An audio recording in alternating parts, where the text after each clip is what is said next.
What is going on, garden fans? Welcome back to the Permaculture Homestead. In today's episode, we are doing a naked food forest tour. I wanted to show you what this place looks like one more time before spring finally rolls around and it just gets too thick and too dense to see anything. As always, come on back and enjoy the journey. God bless. Welcome back to the home site, garden fans. For any newcomers, some quick statistics. We are in Zone 8, South Carolina, in the suburbs. I am living on 2,000 square feet. That's 50 feet one way by 40 feet another way. What we are growing back here is a lot of fruit, trees, and shrubs. No nut trees, just for lack of space and lack of sunlight. So I'm very heavy planting fruit trees and shrubs back here, and I want to go over some of them while the place right now is still kind of bare. You know, we're coming out of winter, plants are starting to break dormancy, and in another month this place is going to be unrecognizable. It's going to be a thick, dense, green food forest. So while the place is still kind of naked, I wanted to give you a look at it so you can see the bones of the operation. Basically, I've got 3 swales going downhill here. 1, 2, 3 swales, and on each swale and swale patty we've got rows of trees and shrubs interplanted. So on this first swale down here, it begins our apricot guild, where I have a sweet gem apricot, a Elaeagnus multifloria right next to it as nitrogen fixation, and then we've got the main fruit shrub, which is the pineapple guava. Ultimately, this Elaeagnus is going to get chopped all the way down to the ground, and that nitrogen will be bioavailable to the nearby trees. On this uphill side of the swale, we've got a hedge basically, of elderberry, and this hedge is a great windbreak and a good shade for the back of the home once we get into summer. Next swale patty up, we have a series of fruit trees, starting with a pawpaw patch right here. We got 2 pawpaw here. Just 6 feet away, we have a peach tree. And then about 5-6 feet away, we have a fig tree. This is a black mission fig starting to break dormancy.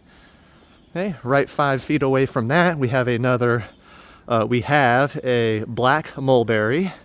And then another 6 feet away from that mulberry, we have another black mulberry. This one is native to South Carolina, a local one. This is a Pakistani mulberry. And in between everything, you're going to see these shrub species. Most of these shrub species are Elaeagnus multifloria. This is a nitrogen-fixing, edible berry-producing shrub that I really like to help fill in empty spots, but also get some fertility and nitrogen to the soil. All the Elaeagnus right now are flowering, so they should definitely be setting fruit this year for us. On the uphill swale patty, going down the line, we have a jujube reaching 20 feet tall. 5 feet away from that, another mango pawpaw right here. 5 feet away from that, we have another peach tree, and then not even 5 feet away from that, we're talking just a couple feet away from that peach tree, I have another patch of pawpaw trees here. And this is a patch of pawpaw. It started with 1, it's spread, it's suckered, and it is definitely growing. This patch of pawpaw has its own Elaeagnus right here for nitrogen fixation. On the top of the property here, we have a pomegranate. We have mounds here. These are actually hugel mounds that have been here basically for 8 years now. But we do have a pomegranate with its own Elaeagnus next to it. Another Elaeagnus. Right behind that, we have Mexican beauty berry and a plum. 2 plum trees in the back here. Now these plum trees took a little bit of storm damage from the hurricanes that we had last year. So the canopy has really been opened up a bit, and I definitely need to come through here and probably prune a little bit more and open it up even more. Yeah, these plum trees are getting really big, and there's been definitely some storm damage. Along our fence line, we have things like muscadines growing along the fence line. This is going to really green up as we come into the spring summer. And then another fig here in the chicken coop and run area. Got a brand new chicken run for these guys, something a little more secure, a little more safe. Have chicken coop inside the chicken run. And with the over the past couple months, we've had 2 90-foot tall dangerous pine trees taken down. I'm going to ultimately be plugging these trees with mushroom plugs to basically, turn them into mushroom trees. Yeah, I'll be drilling holes at the base of all of these pine trees, these 2 pine tree stumps that are left, and I'll be plugging them with mushrooms. Anyway, garden fans, here again, still kind of naked back here right now.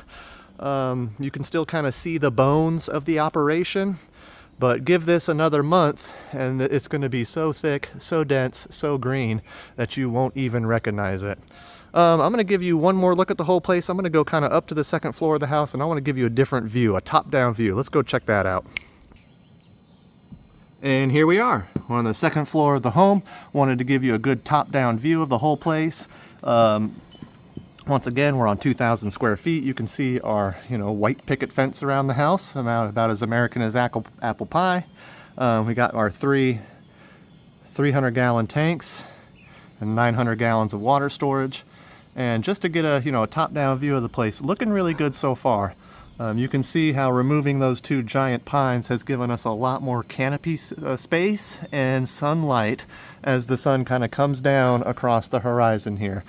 This is the west side of the house, so we do get a little bit of morning shade. But as things start picking up mid-afternoon, early afternoon through evening, the back side of this house is getting a lot of sun. That's another reason why there's not a whole bunch of nut trees back here, not just space, but also sunlight. I'm definitely expecting with this extra sunlight, we're going to get a little extra production this year from everything. As always, garden fans, we appreciate you stopping by. Please like, share, and subscribe. As always, that's what really helps us out. And if you got any questions, as always, just ask. God bless.